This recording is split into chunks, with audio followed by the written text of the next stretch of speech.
Gaur hemen gaude EH Bilduk erroldatuko duen lege baten aurkezpena egiteko. Lege hau da saltoki handien gaineko ingurugiro zergaren inguruan eta proposatzen duguna hain zuzen ere horixe da. Zerga berri bat ezartzea merkatalgune handien gainean. Legaldi honetan zehar EH Bilduren partetik saiatu gara merkataritzari eta bereziki merkataritza txikiari dagokion garrantzia aitortzen eta merkataritza txikia babesteko lanildo iraunkor bat mantentzea. Uste genuen beharrezkoa zela foko politiko eta mediatiko eta baita ere instituzionalea kokatzea merkataritzaren egoeraren inguruan.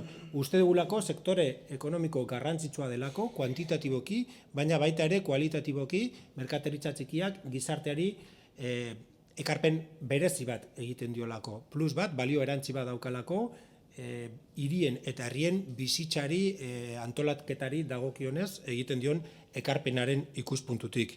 Eta uste dugu neurri batean lortu dugula eta lortu izan dugu merkataritzari buruz asko hitz egitea legealdi honetan eta baita ere hitz egiteaz aparte neurri batzuk hartzea ere. Bi mugarri aipatzeagatik legealdi honetan komentatuko genuke lehenengoa merkatal guneen legea, zeinaren ondorioaz debekatzen da merkatalgune berrien implantazioa eta daudenen zabaltzea hirien periferian, badakizue lege hori iazko ekainan aprobatu zela eta ekimena merkatarien elkartetatik atera zela, gero oposizioak hartu zuen lekukoa eta azkenean lortu genuen aho batez lege hori aurrera ateratzea, nahiz eta aipatu behar da Madrilgo gobernua helegite bat aurkeztea konstituzionalean gaur egun aztertzen egotea. Bigarren mugarria merkataritzaren aldeko dinamika hontan izango litzateke EH Bilduren ekimenez urriaren 28an deitu eta burutu egin zen pleno monografikoa eta pleno horretan hainbat ebazpen, okerez banago 85 ebazpen aprobatu ziren eta ebazpen horiek guztiek osatzen dute bultzada importante bat merkataritzaren aldeko politika publikoetan.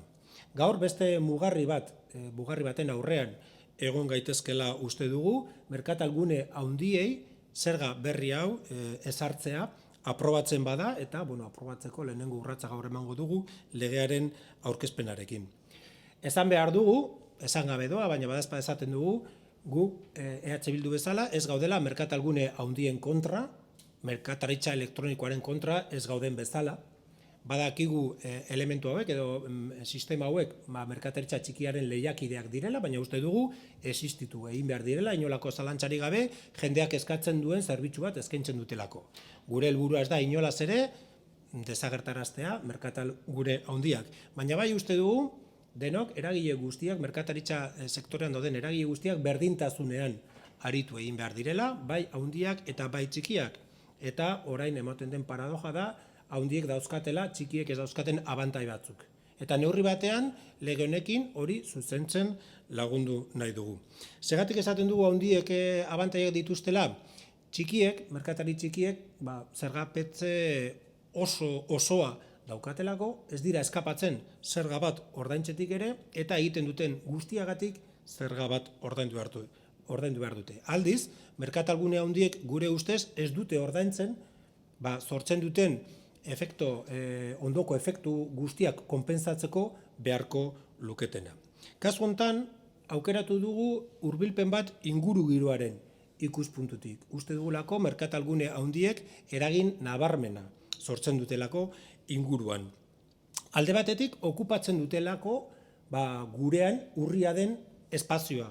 Eta horrek sortzen dugu lurralde aukera kostea ditzen duguna, gazteleaz koste de oportunidad.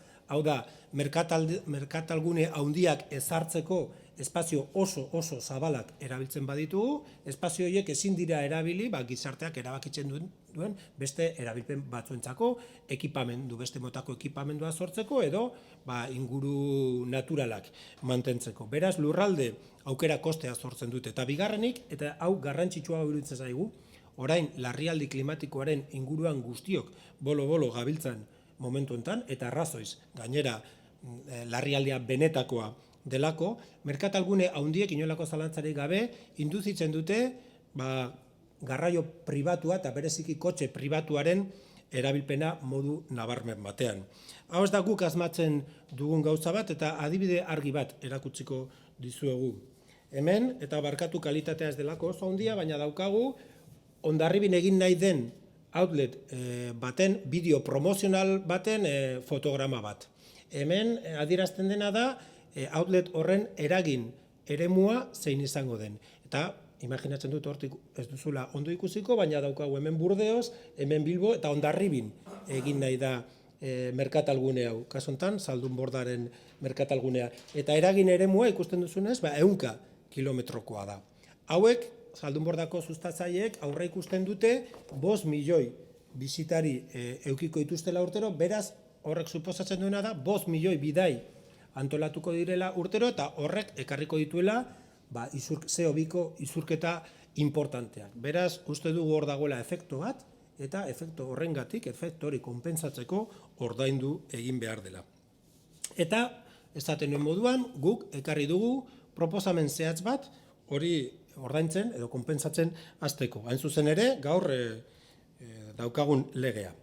Lege honen bidez proposatzen duguna sinplea da. Lege guztiak bezala badauka teknizismo batzuk eta badauzka definizio batzuk eta bere konplejutasuna, zorrotza eta zehatza izan behar duelako, baina muinean azaltzeko eta ulertzeko oso erreza da. Proposatzen duguna da merkatalgune handiek metro kuadro bakoitzeko zerga bat ordaintzea edo tasa bat ordaintzea. Kasu honetan, proposatzen duguna da 15 euroko tasa urtero metro kuadro bakoitzeko. Gobernuak merkataritzari buruzko plan estrategikoan esan zigunez, gutxi gora bera gurean 800.000 metro kuadro daude merkatalgune handiek okupatuta. Eta kalkulo azkar batean, ondorioztatu dezakegu, gutxi gora bera 12 milioi euro extra lor genezakela zerga honen bidez. Guk ez dugu planteatzen diru kantitate hori zuzenean merkataritza txikia sustatzeko jutea, ez dugu hori planteatzen, baina egia da, adibide edo konparazio txiki bat egiteko, gaur egun Jaurlaritzak aurrekontuen bidez merkataritza txikia sustatzeko erabiltzen duen kantitate osoa 17 milioi euro dira. Ia lortuko genukena zerga honen implantazioaren ondorioz, bikoizteko aukera hori ahalbidetuko zuen. Baina edozein kasutan diru guztia altzor publikoan sartzen da eta gero banatzen da banatu behar den moduan ondo etorriko litzaiguke, inolako zalantzarik gabe, 12 milioi euro hauek sartzea diru edo altzor publikoan. Lege hau berme juridiko guztiak badauzka. Lege hau ez da lehenengo aldia erkidego autonomo batean inplantatzen dena. Antzeko legeak eta aitortu behar dugu eta halan izan behar du gainera begiratu ditugu indarrean dauden beste lege batzuk, beste erkidegoetan, eta bai Asturiasen, bai Nafarroan eta bai Katalunian antzeko legeak badaude indarrean, eta gainera, kasu batzuetan, helegitea aurkeztu zaio lege hauen aurrean, eta epaitegin langa pasatu dute. Beraz, jakin badakigu beste tokitan egon badaudela, eta gainera, legala direla, berme juridiko guztiak badauzkatela. Beraz, orain, borondate politikoaren ariketa bat egin behar da, posible eta legala den lege hau indarrean sartzeko eta esaten nuen moduan gaur lehenengo urratsa ematen dugu legearen erroldatzearekin.